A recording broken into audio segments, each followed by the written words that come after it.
District से मैं belong करता हूं।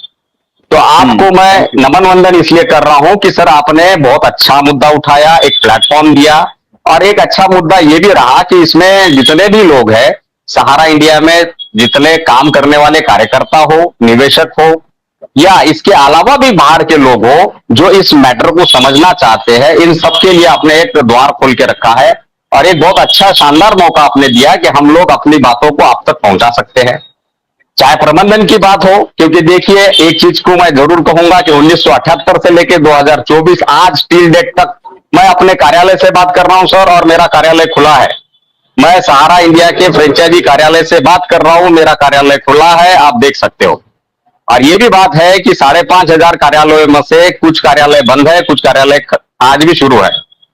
तो बात यहां पर यह आ रही है कि 40-45 साल से अगर कोई कार्यकर्ता एक जमा करता तो 2 मिनट के वो लिए निवेशक है, उसके लिए इंटरेस्ट है और उसके लिए सारे व्यवस्था है, बट एक कार्यकर्ता जो काम कर रहा है आज उसकी रोजी रोटी के ऊपर से बहुत बड़ा संकट आया है। और ये संकट आज से नहीं, 2012 से लेकर 2024 आज 12 साल पूरे हो गए। 12 साल में ना न्याय प्रणाली को इसकी कोई चिंता सताई, ना विरोध में बैठा हुआ सेबी, ये सेबी वालों की अगर 6 महीने की सैलरी रुक जाए तो उनको नानी याद आती थी या आ जाएगी। कहने का तात्पर्य मेरा यहां पर यही है कि आज अगर कोई सबसे ज्यादा परेशान है तो वो सहारा का कार्यकर्ता है, दोनों तरफ से। एक उसने अपना और अपने जमाकर्ताओं का पैसा लगाया, वहां से भी वो परेशान है। आज वो अपनी दाल रोटी रोजी रोटी नहीं चला रहा है और वो कहीं पर किसी शादी ब्याह या मरण धर्म श्राद्ध कर्म में भी नहीं जा सकता हो। और मैं सहारा इंडिया को भी नमन वंदन करता हूं कि 45 साल से इस तरह से प्राइवेट सेक्शन में रहना और अपने कार्यालय को भी चालू रखना, इस विवाद को भी झेलना, 15,000 करोड़ रुपए वहां जमा भी करना इतनी आसान बात नहीं है। ये कई संस्थान आपने देखे होंगे आदरणीय सर, कई संस्थान ऐसे हैं जो पैसा जमा हुआ, उनकी प्रॉपर्टियां जमा हुई, संपत्ति जमा हुई, आज तक उनका पता नहीं है। यही से भी हमारा नियामक ना उनका कोई जांच किया, ना कोई संपत्ति बेचा, ना निवेशकों को पैसा लौटाया। तो यहां पर केवल सहारा दोषी नहीं है, सहारा दोषी इसलिए था कि उसके ऊपर जिस तरह का लॉकिंग लगाया गया, जिस तरह का आज देखा जाए, आज वो लॉकिंग खुला है कि कहीं ना कहीं वो ज्वाइंट वेंचर में जा सकता है, कहीं ना कोई निवेशक आ सकता है। आज मैं आपके साथ अगर किसी प्रॉपर्टी की डील कर रहा हूं और मेरी प्रॉपर्टी मान के चलिए कोर्ट के दायरे में है, तो ऐसे परिस्थिति में क्या वो उसको आप खरीद पाएंगे? क्या आप मेरे साथ डील करोगे? ये बात जो अभी आपने शुरू से जो 10 मिनट का जो आपने बहुत अच्छी तरीके से मंथन किया, इन सब बिंदुओं पे चर्चा करनी चाहिए थी। 5,120 करोड़ रुपया जिस दिन दिया था उसी दिन से पैसा लौटाने की प्रक्रिया शुरू कर देनी चाहिए थी, उसी दिन से। और ये आप यहां उपस्थित सभी लोगों को पता है कि सबसे पहले 5,120 करोड़ रुपए को दिया गया है, एक पहला चेक दिया। और इतनी बड़ी राशि जमा करने वाला पूरे हिंदुस्तान में सहारा इंडिया ही एकमात्र ऐसा संस्थान है जिसने एक झटके में 5,120 करोड़ रुपए का चेक दिया था।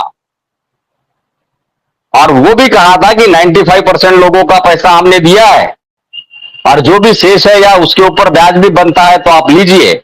तो वो होता है अगर आपको देना है, आपको किसी तरह से आपको आगे चलाना है, नहीं चलाना ये बात नहीं, आपके मंशा अगर सही होती, निवेशकों का पैसा आपको सही मायने में देना होता तो वो पैसा उसी समय देना शुरू हो जाता। बट आदेश मानते हैं कि सुप्रीम कोर्ट ने आदेश दिया 24-25 हजार करोड़ रुपए आपको जमा कराना है, लेकिन ये जरूरी नहीं है महोदय कि 25,000 करोड़ जब जमा होगा तब दिया जाएगा। भाई आपके पास पैसा था, आपने देना शुरू कर देना चाहिए, एक व्यवस्था बनानी चाहिए थी।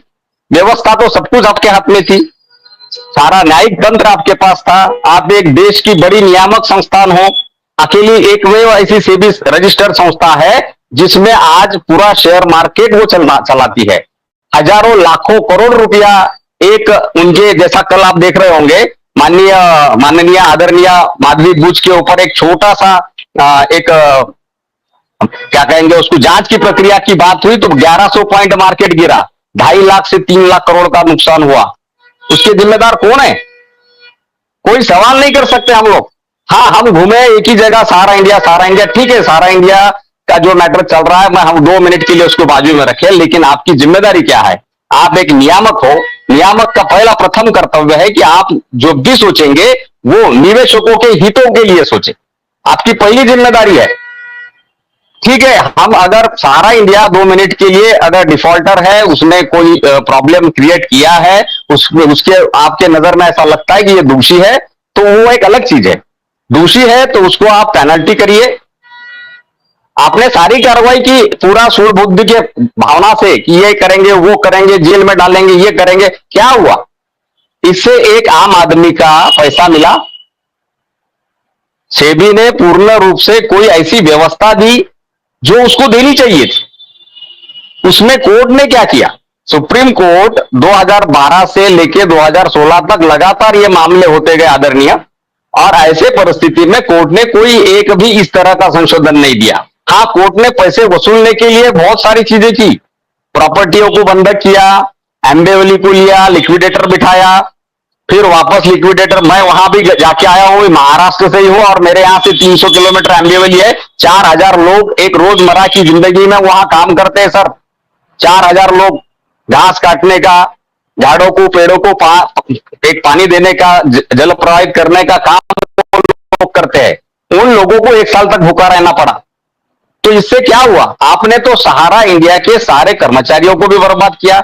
अगर आशुतोष पाठक जी एक इंसान है, उनको सारे अधिकार है, तो विजय भारे को भी उतने ही अधिकार है।